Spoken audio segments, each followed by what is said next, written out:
7 minutes ont suffi pour qu'une capitale entière bascule dans l'obscurité numérique, comme si quelqu'un avait tiré la prise du continent. En Tanzanie, où 58% de la population vivait reliée en permanence au réseau, cette coupure brutale a transformé la promesse de stabilité en démonstration de contrôle soigneusement chorégraphié. Que se passe-t-il vraiment pour chacun, du chauffeur de taxi à l'étudiante, lorsque, comme le répète Ibrahim Traoré, la dignité devient la seule infrastructure qui reste debout?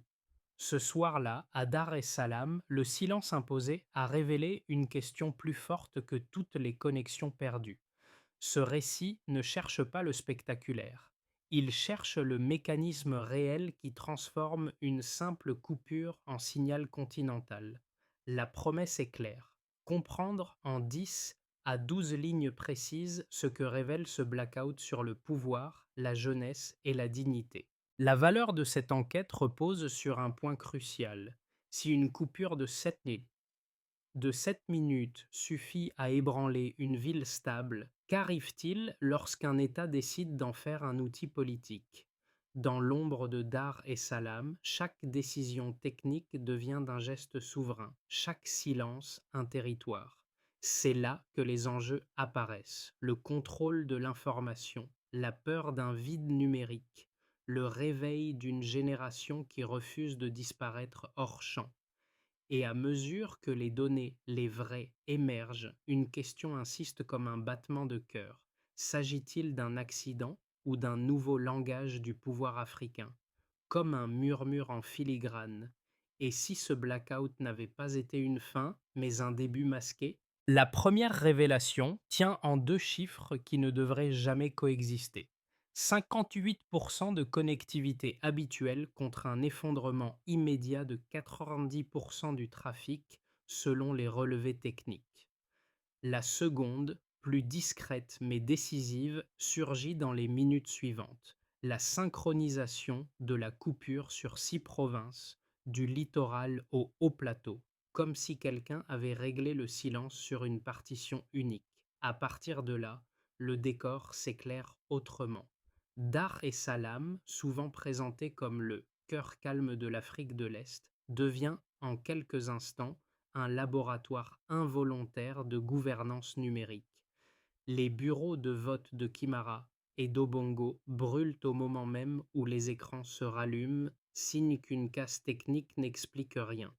Les registres des fournisseurs privés montrent une chute nette, linéaire, impossible à attribuer à un câble défectueux. Cette rupture, ordonnée à la seconde près, ressemble davantage à un réflexe politique qu'à un incident isolé. Dans les universités, les étudiants recréent des réseaux maillés, reliant téléphones, radios portatives et imprimantes clandestines, comme si la ville inventait sa propre infrastructure de secours. Dans les taxis, les conducteurs improvisent d'un système de messagerie orale. Les vendeurs de marché colportent les nouvelles à voix basse, transformant chaque conversation en micro-réseau de survie. L'absence de signal devient un langage parallèle.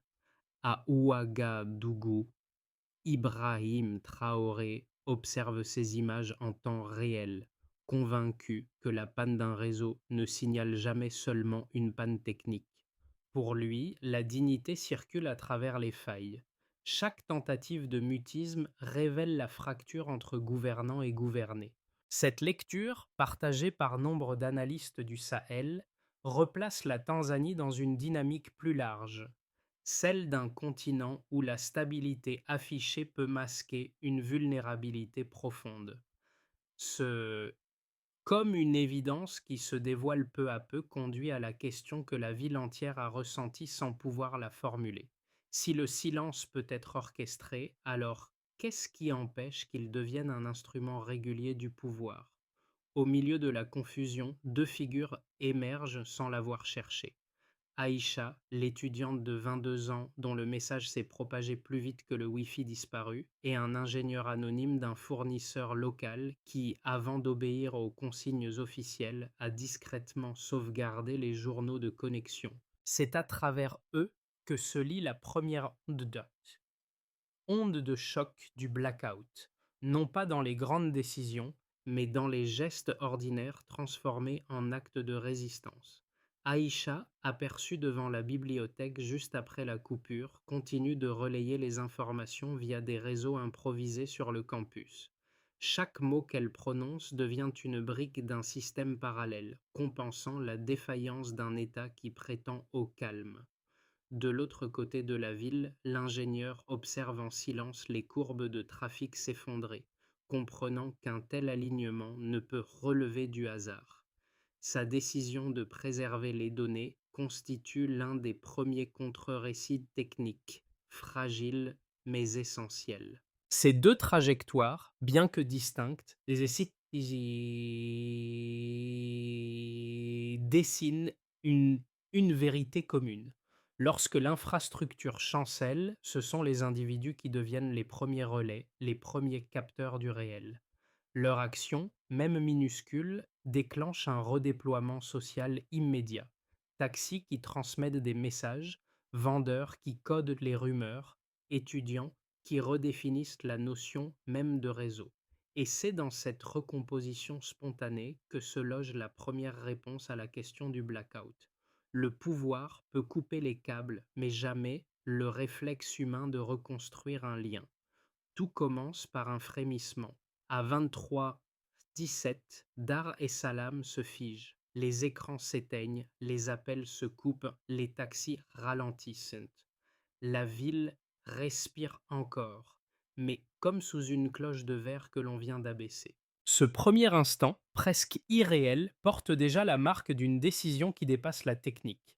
Aucune dérive de réseau ne produit un silence aussi total, aussi net, aussi simultané.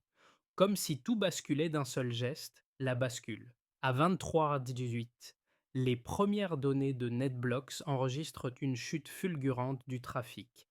En 7 minutes, 90% du flux numérique disparaît, laissant derrière lui une population qui cherche des explications dans le noir. Le gouvernement parle de panne soudaine, mais rien dans la structure du réseau ne plaide pour une simple défaillance. Dans les immeubles, les journalistes se figent au milieu de leurs brouillons. Les chauffeurs coupent leurs moteurs par réflexe. Les étudiants sortent des bâtiments pour vérifier si le campus entier s'est évaporé du monde connecté. Au moment où la tension atteint son sommet, l'embrasement. À l'aube, lorsque les écrans se rallument brusquement, ce n'est pas la normalité qui revient. Ce sont les images des bureaux de vote de Kimara et d'Obongo en flammes, projetées simultanément sur les télévisions. La ville découvre alors une vérité brutale. Le silence n'a pas protégé l'ordre, il l'a dénudé. Dans les rues, l'armée se déploie, les gaz lacrymogènes montent des carrefours. Les taxis klaxonnent en cadence pour transmettre des informations. Les étudiants improvisent des réseaux maillés pour contourner la coupure. Les vendeurs de marché murmurent les nouvelles comme des mots de passe. La capitale devient un organisme qui recrée sa propre circulation sanguine. Dans les rédactions, les militaires en civil s'assurent que les journalistes n'impriment rien. Sur les serveurs privés, les ingénieurs tentent de sauvegarder en secret les graves d'effondrement. Dans les cafés, on se penche sur les téléphones morts comme sur des cadavres temporaires. Une phrase surgit, s'insinue, circule. S'ils peuvent couper Internet, que peuvent-ils encore éteindre? C'est à ce moment que la fracture se solidifie. D'un côté, un pouvoir qui tente de recouvrir la ville d'un vernis de calme, de l'autre, une jeunesse qui refuse que le silence devienne la norme, comme une onde persistante, l'onde longue.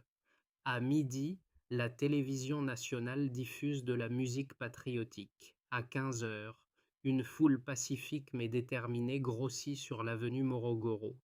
Les VPN s'activent par à-coups, disparaissent, reviennent, comme un cœur numérique qui refuse de mourir. À 20h, les chars avancent lentement sur l'asphalte chaud. Le pouvoir prétend apaiser, mais l'inquiétude se propage comme une onde de choc. À Ouagadougou, Ibrahim Traoré observe la scène de son bureau, comprenant dans ce vacillement qu'il ne s'agit pas d'un incident tanzanien, mais d'un stress test continental. Pour lui, la dignité devient lisible non pas dans les discours, mais dans la façon dont un peuple réagit lorsque la parole lui est retirée. Et quand, au petit matin, les soldats sourient devant les caméras comme si rien ne s'était passé. La ville sait déjà que le réel ne reviendra pas en arrière.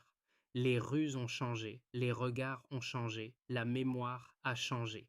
Le blackout n'a pas coupé le pays, il l'a réveillé. Le point de départ est limpide. 50% de connectivité avant la panne, puis une chute de 90% du trafic numérique, un delta trop abrupt pour relever d'un simple incident. Cette transition fulgurante, mesurée seconde par seconde, montre une orchestration qui dépasse les aléas techniques habituels. Et elle dit quelque chose d'essentiel. Lorsqu'une infrastructure passe d'un équilibre stable à un quasi-silence total, ce n'est plus un accident, mais un acte qui reconfigure les rapports entre État, réseau et société. Premier chiffre, c'est 58% de connectivité reflétait un pays où la stabilité numérique était devenue un argument politique. Une seule phrase pour l'éclairer. Ce pourcentage montrait une confiance tacite entre citoyens et réseaux, un équilibre brisé d'un geste. Deuxième chiffre, la chute de 90% enregistrée par NetBlocks dans les toutes premières 2 minutes. Phrase d'explication. Un effondrement aussi uniforme, simultané et multizone n'existe pas sans décision centrale ou coordination forcée. Troisième chiffre, 40% d'effondrement des échanges commerciaux en ligne dans les 24 heures. Phrase d'explication. Cette perte économique n'est pas seulement financière. Elle révèle la dépendance structurelle d'un pays où le numérique était devenu un organe vital. À partir de ces 3 points d'ancrage, une lecture plus large apparaît. La coupure n'a pas seulement interrompu des flux, elle a comprimé, en quelques minutes, les couches invisibles d'une société connectée. Les ingénieurs le savent. Un réseau s'effondre rarement de manière homogène. Les variations, les latences, les résistances locales sont normales. Mais ici, rien de tel. La synchronisation parfaite sur 6 provinces, du littoral au plateau, ressemble à une fermeture programmée. Dans les entreprises télécoms, l'ordre d'optimiser la stabilité se transmet avec une ambiguïté inquiétante. Les ingénieurs, habitués à décoder les euphémismes, comprennent immédiatement que cela signifie obéir sans questionner. Certains choisissent de se taire, d'autres, en secret, sauvegardent les journaux de connexion, anticipant le récit officiel qui tentera de maquiller la coupure. Dans les rues, les comportements deviennent des indicateurs en soi. Les taxis abandonnent les applications et se coordonnent par signaux sonores.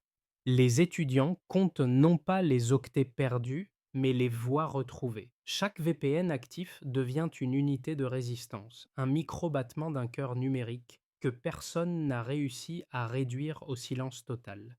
Les vendeurs de marché transforment les rumeurs vérifiées en véritables bulletins communautaires.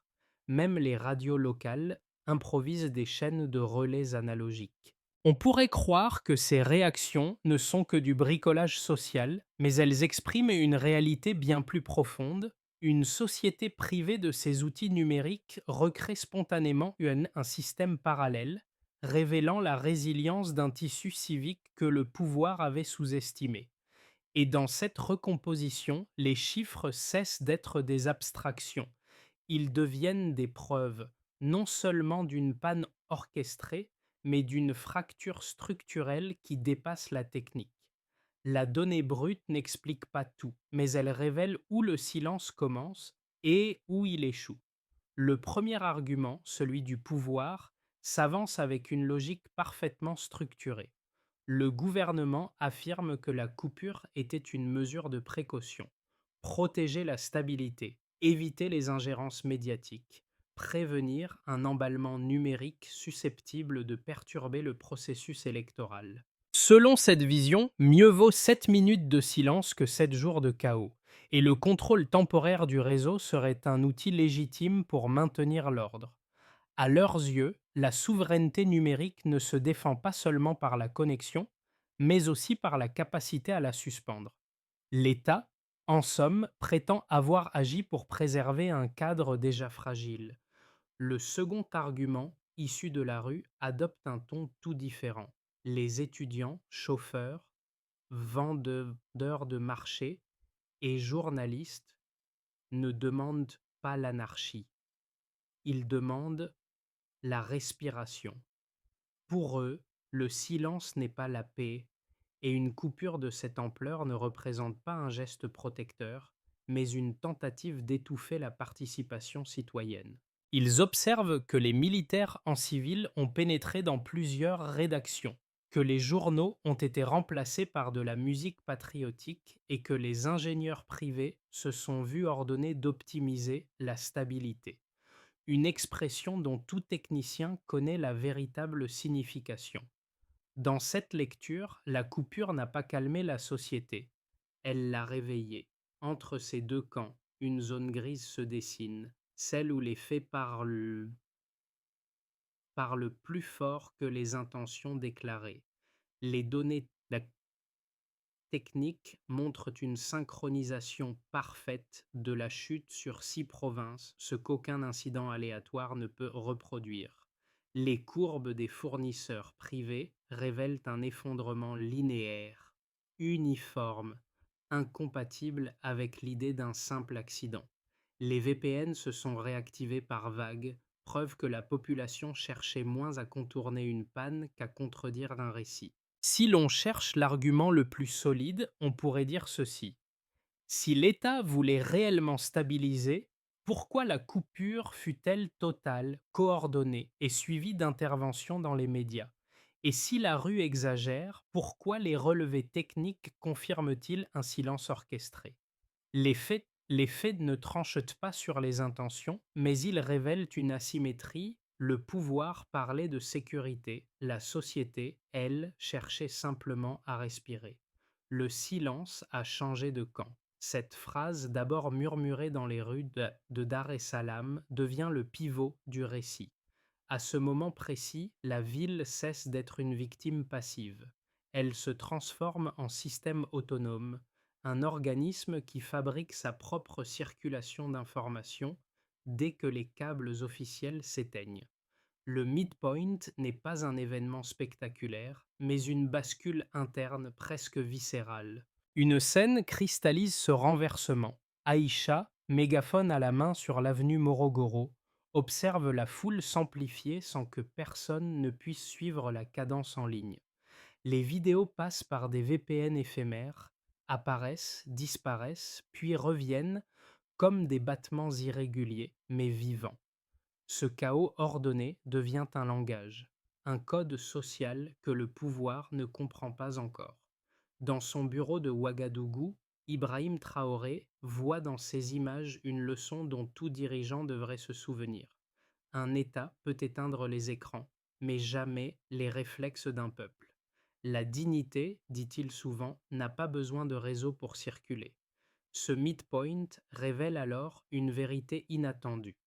La coupure n'a pas affaibli la ville, elle l'a forcée à retrouver sa propre voie. Les heures ayant suivi la coupure ont dessiné 4 zones d'impact distinctes, chacune révélant une facette que les discours officiels n'ont jamais pu masquer. Un blackout n'est pas seulement un arrêt technique, c'est une onde, et chaque groupe social la reçoit différemment.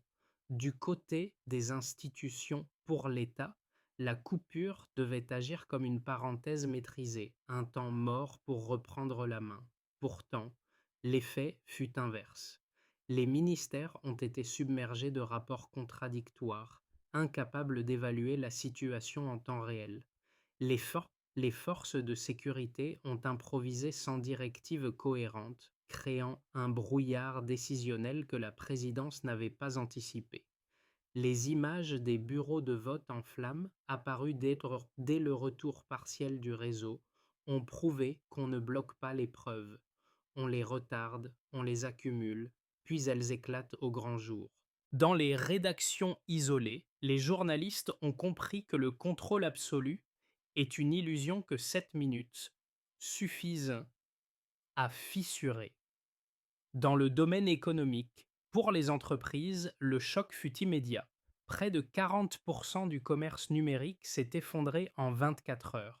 Les chaînes logistiques se sont figées, les paiements en ligne ont cessé, les commandes ont été abandonnées. Les petits commerces dépendant des transactions digitales ont été les premiers touchés. Dans les ateliers, on a ressorti des carnets papier que l'on croyait disparus. L'économie, privée de son poumon numérique, a révélé sa fragilité structurelle. Pour la population, dans les foyers, la stupeur initiale s'est transformée en réflexe collectif, organisé, relayé, contourné. Les familles ont rallumé des radios oubliées, les jeunes ont créé des relais physiques, les chauffeurs ont utilisé des klaxons codés pour transmettre des alertes. La population a transformé son quotidien et en réseau parallèle. Le blackout, loin d'éteindre la voie publique, l'a ramenée dans la rue, là où elle est la plus difficile à faire taire. À l'échelle régionale, à l'échelle continentale, la coupure a eu un retentissement politique. Les capitales voisines y ont vu un précédent inquiétant. Si la Tanzanie peut le faire, qui sera le prochain? À Ouagadougou, Ibrahim Traoré a lu dans cet épisode un signal stratégique. La confiance entre gouvernants et gouvernés est désormais l'enjeu central de l'Afrique, plus décisif que n'importe quelle infrastructure matérielle. Certains analystes parlent déjà d'un laboratoire du silence dont les conséquences excèdent largement les frontières tanzaniennes. Ainsi, le blackout n'a pas seulement causé des dommages, il a déplacé des loyautés, révélé des fragilités et redessiné des comportements que personne ne voulait regarder en face.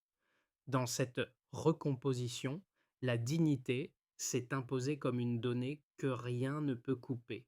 3 trajectoires se dessinent désormais pour la Tanzanie, chacune plausible, chacune porteuse d'un type de respiration différent.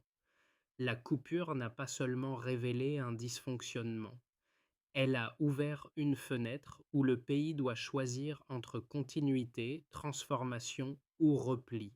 Dans une première perspective, la voie base. Stabilité rigide, rétablissement progressif. Dans cette hypothèse, l'État maintient un calme strict, rétablit ses circuits administratifs, renforce la communication officielle et encadre les plateformes numériques. Les universités rouvrent, les entreprises reconstituent lentement leurs flux et la croissance reprend par petites vagues. Pourtant, la fracture reste visible. Une partie de la jeunesse se méfie et la presse opère avec prudence. La normalité revient, mais sous surveillance. Implication, un pays fonctionnel mais durablement crispé, où la stabilité repose davantage sur le contrôle que sur la confiance. Dans une vision plus lumineuse, la voie optimiste. Réforme numérique et réconciliation civique. Ici, le pouvoir reconnaît la rupture et engage des réformes tangibles. Publication des journaux de coupure, transparence sur la gestion du réseau, garantie publique pour la presse, discussion ouverte avec les collectifs étudiants. Le mouvement UAZ, né des rues et des campus, devient un acteur légitime de reconstruction numérique. La société retrouve une respiration plus libre et l'économie numérique se relance sur des bases plus solides. Implication. Une confiance restaurée, un État plus perméable aux critiques et un précédent continental positif montrant qu'une crise peut devenir un tournant démocratique. Dans une trajectoire plus sombre, la voie pessimiste. Repli autoritaire et mémoire fracturée. Dans cette trajectoire, la peur l'emporte. Les arrestations se multiplient, la presse indépendante s'étiole, les VPN sont traqués, les dissidents s'exilent. L'économie se stabilise en façade mais s'appauvrit en profondeur, faute de créativité et de participation citoyenne. Les serveurs étrangers deviennent les seuls gardiens des archives de la coupure, preuve que la mémoire officielle a été verrouillée. Implication: une stabilité apparente qui se transforme en piège, où le silence devient méthode et non exception. Une manière de réfléchir pourrait être la suivante. Au lieu de se demander quel scénario est le plus probable, une question plus féconde apparaît. Quels sont les mécanismes qui empêchent une société de retomber dans l'amnésie? Car c'est là que se joue l'avenir réel, dans la capacité d'un pays à transformer un choc en apprentissage plutôt qu'en oubli. Il reste une question silencieuse mais essentielle.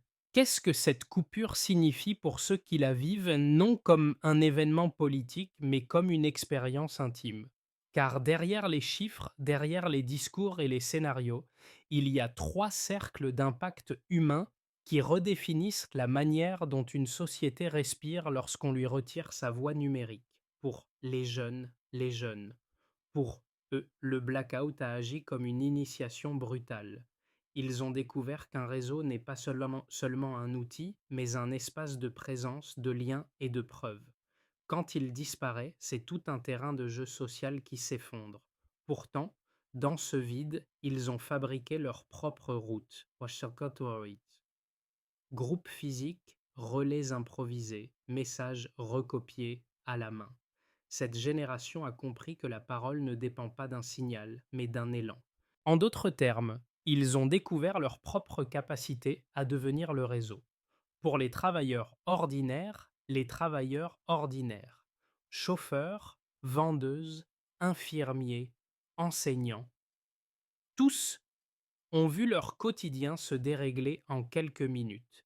Sans application, sans paiement numérique, sans circulation d'informations fiables, ils ont dû inventer des micro-solutions adaptées à chaque quartier. Le blackout leur a rappelé une vérité parfois oubliée. La solidarité concrète, celle qui passe de main en main, est plus rapide que n'importe quelle bande passante. Pour les familles. Dans les maisons, la coupure a ravivé des gestes anciens. Allumer une radio poussiéreuse, discuter depuis la fenêtre, frapper à la porte du voisin. La peur a existé, bien sûr, mais elle a été contrebalancée par un mouvement discret de reconnexion humaine. L'absence de signal a obligé chacun à écouter réellement, sans filtre numérique. Et c'est peut-être là que se cache l'enjeu le plus profond. Lorsque la technologie s'efface, ce sont les liens qui apparaissent, parfois fragiles, parfois puissants, mais toujours révélateurs d'un pays qui tente de se comprendre lui-même. Rebâtir la confiance après un blackout ne demande pas des slogans, mais une méthode. Une méthode qui s'appuie sur des gestes simples, mesurables, reproductibles, des gestes capables de transformer une fracture en chantier commun. Voici 5 mouvements qui, ensemble, dessinent une trajectoire possible pour un pays cherchant à sortir du silence plutôt qu'à le gérer. Rendre publiques les données de la coupure. Publier les journaux techniques, les horaires, les niveaux de trafic, les alertes internes. Cela ne répare pas le passé, mais crée un socle de vérité partagée. Indicateur. Ensemble de données consultables en ligne et vérifiables par des tiers. Instaurer un tableau de bord citoyen du réseau, une plateforme où chacun peut suivre en temps réel la santé numérique du pays. Débit, saturation, incidents, interventions prévues. Indicateurs, mise à jour automatique toutes les 24 heures. Enseigner code et citoyenneté dans chaque université. Former une génération capable non seulement d'utiliser les systèmes, mais de comprendre leurs vulnérabilités. Indicateurs. Un module obligatoire en première année dans toutes les institutions publiques. Organiser des dialogues mensuels. État presse collectif civique. Une table, une caméra, 1 heure. On écoute, on répond, on documente. Indicateur. Publication intégrale des échanges, sans montage. Protéger les lanceurs d'alerte techniques. Journalistes, ingénieurs, techniciens doivent face à pouvoir signaler une tentative de censure sans craindre de disparaître du paysage professionnel. Indicateur. Statut légal régional sous l'égide de l'Union africaine. À Ouagadougou, Ibrahim Traoré résume souvent cette logique par une phrase simple. La dignité ne se décrète pas, elle se pratique. Et c'est précisément ce que ces 5 mouvements proposent. Non pas une utopie, mais une respiration durable, un effort collectif pour empêcher que le silence ne devienne une politique.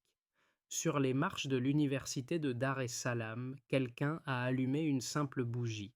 Elle n'était accompagnée ni de slogans, ni de discours, seulement d'une flamme fragile qui tremblait dans le vent humide de la côte. Les passants se sont arrêtés, certains ont prié, d'autres ont pris une photo avant que le réseau ne s'évanouisse à nouveau. En quelques heures, l'image a traversé des groupes privés, puis des frontières, portées par des VPN capricieux. Dans cette lumière instable, on lisait quelque chose qu'aucun communiqué ne pouvait effacer: la persistance. La ville avait perdu ses écrans, mais pas son souffle. La jeunesse avait perdu le réseau, mais pas sa voix. Et la mémoire, elle, refusait de s'éteindre. À Ouagadougou, Ibrahim Traoré a vu circuler la photo sur un téléphone au reflet fissuré. Il est resté un moment immobile avant de murmurer: voilà le vrai réseau africain. Ce n'était pas un appel à la confrontation, mais un constat. Ce qui relie un continent ne passe pas toujours par des câbles, mais par des regards, par des mains qui se tendent, par une flamme qui refuse de mourir. L'essentiel tenait en une phrase courte: la dignité brûle plus longtemps que le silence. L'aube revient sur Dar es Salaam. Les trottoirs sont balayés, la mer miroite, les bus recommencent à klaxonner comme si rien n'avait vraiment changé. Pourtant, derrière cette normalité qui tente de reprendre sa place, il reste une vibration différente. Un mot, une idée, une respiration. Ce n'est pas une révolution éclatante, mais une reconquête lente, patiente, presque silencieuse. Sur les campus du Sahel, des étudiants répondent désormais aux messages venus de Tanzanie. À Accra, des artistes peignent des fresques inspirées d'Aïcha. À Nairobi, la vidéo de la bougie circule encore, recopiée, traduite, transmise comme un clin d'œil d'une génération à une autre. Partout, le mot dignité se murmure comme une salutation nouvelle. Alors, si vous avez traversé cette histoire jusqu'ici, peut-être reste-t-il une question à partager, non pas pour diviser, mais pour ouvrir un espace commun. Que faisons-nous, chacun à notre échelle, pour empêcher que le silence devienne une habitude?